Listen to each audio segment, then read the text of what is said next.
I am Mr. Darius Garay. I am the sports director at Inferno University Foundation in Lucena City. Ako po si Patricia Serrano at ako po ay academic clerk ng College of Maritime Education. So ako po si Rafael R. Hernandez. So po ako 4th year AD Political Science student. Sa pananaw niyo po, bakit po mahalaga na maging humble para mapanatili at maayos ang relasyon sa pamilya at komunidad? Humility is, sabi nga nila, is next to godliness. So, people will known for their character.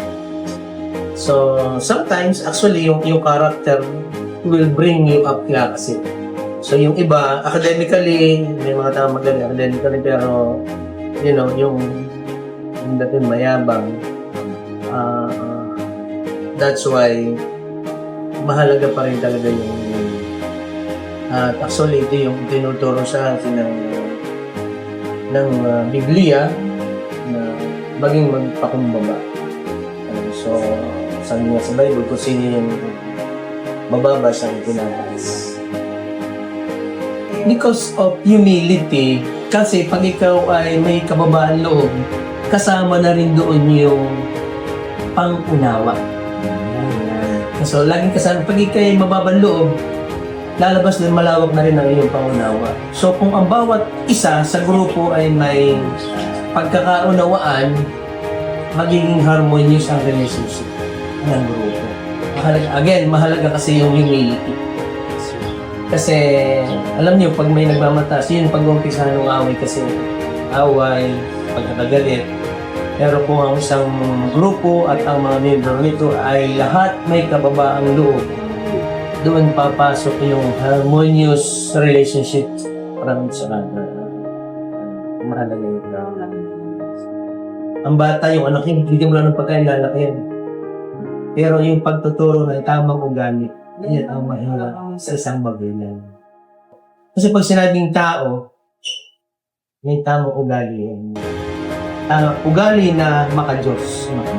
Kasi yun yung tinuturo bilang isang Kristiyano, kailangan magturo tayo ng pagiging tao. At nandoon, kapulog noon, namumuna doon yung pagiging mababa. Ano po ang epekto kapag walang respeto sa ang isang tao sa iba ng bahay po, sa pamilya, sa school, or sa trabaho? Kapag walang respeto ang isang tao sa kahit saan, nagre-reflect yun sa kanya. So, nakikita ng ibang tao yung behavior niya, yung personality niya, meaning, sumasama ang tingin ng ibang tao. So, meron kasing kasabihan na respect begets respect. So, pag nire-respeto mo ang ibang tao, ire-respeto ka rin pabalik. And then, yun yung nakakapag-create ng peace and orderliness sa isang community. So, as long as nire-respeto mo ang ibang tao and nakukuha mo rin ito sa ibang tao, mas napapanatili yung kapayapaan sa paligid.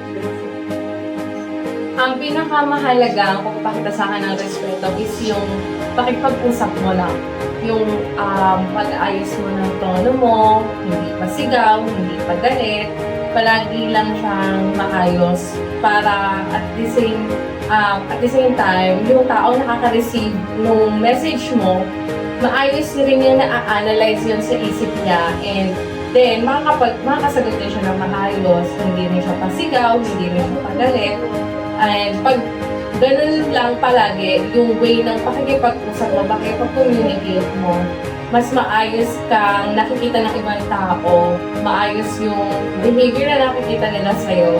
So, if ever may ibang tao na makakarinig ng pangalan mo or masasabi nila yung personality mo, magpag-usapan ka nila, maayos rin yung sasabi nila about sa'yo. Iyong palagay, paano nakaka-apekto ang pagiging responsable ng isang tao sa kapayapaan ng isang komunidad? So, kapag kasi responsable ang isang tao, napapanatili nito ang kapayapaan dahil ginagamit niya ang kanyang kalayaan na gaya ng banggit ko, isang responsable. Kasi ang kalayaan ay hindi absolute.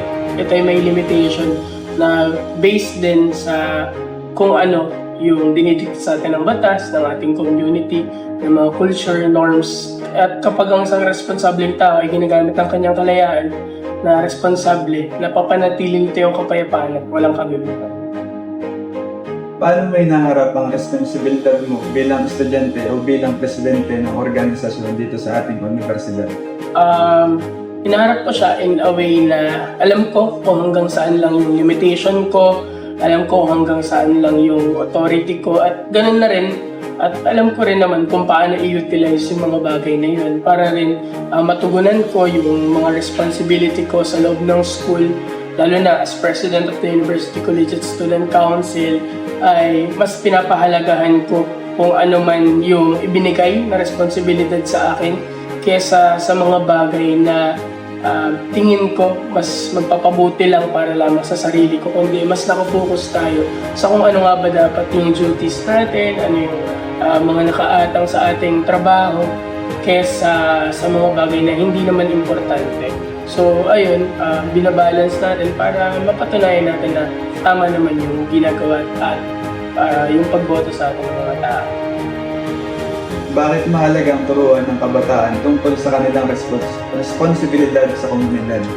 Mahalaga na turuan ng mga kabataan sa kanilang responsibilidad sa ating komunidad ay dahil nagkakaroon kasi ng unity, for example, sa mga bagay na ginagawa natin, at doon din mas nagiging cohesive yung bawat isa. May kanya-kanyang roles, may kanya-kanyang duties, pero kahit magkakaiba ng duties at may magkakaiba ng responsibility, kapag sabay-sabay na gumagawa at ginaganapan yung kanilang mga responsibilidad, nagkakaroon na maayos na output, ng outcome. For example, sa community natin, alam naman natin hindi lahat kayang maglinis, pero yung iba magaling sa policy making, may mga ganung bagay. So kapag yung mga bagay na yung ginagawa yung kanilang makakaya ayon sa kanilang responsibilidad, ginagawa yung best nila, nagkakaroon ng mas magandang kahihinatnan yung community nito kasi gumagalaw siya as one, hindi lamang dahil gusto ko lang gawin, pero dahil ito yung responsibility ko bilang isang tao sa komunidad, ay nagkakaroon ng mas maayos na pagdaloy ang community. Ano ang maibibigay mong payo sa ating mga kapwa mag-aaral upang mapanatili ang isang nagkakaisang komunidad gamit ang pagiging responsable, mapagpakumbaba at may respeto sa kapwa? Unang-una, ang payo natin sa mga kabataan ay sa mga kabataan sobrang niyayakap nila or ine-embrace nila yung freedom na meron sila.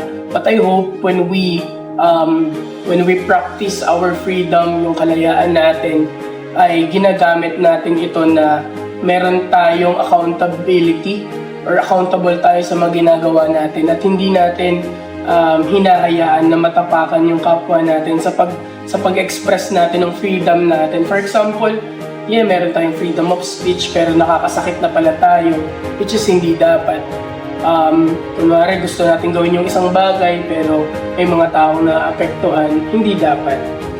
Kaya kahit hindi na marami, isa lang yung payo. Gamitin natin yung ating freedom na merong accountability sa ating mga ginagawa. At ganun na rin, alamin natin kung saan yung limitation ng kalayaan na meron tayo.